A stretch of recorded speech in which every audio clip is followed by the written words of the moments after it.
Hello guys, in this video I'm going to show you how to use the Street View effect on YouTube Shorts. So it's very easy, you just have to open the YouTube app, then tap on the plus icon to create a short, just tap on create a short, and to use the Street View effect, you just have to tap on the effects feature here.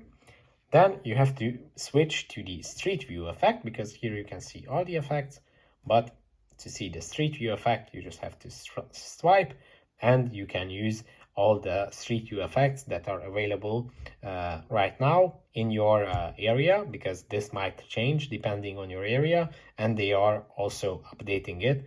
So you might see more features when you watch this video.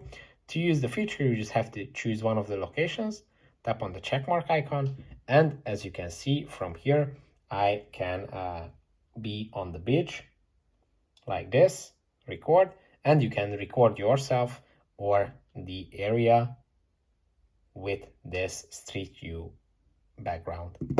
Now we can see the sand. That's it for this video. Don't forget to subscribe and see you in the next one.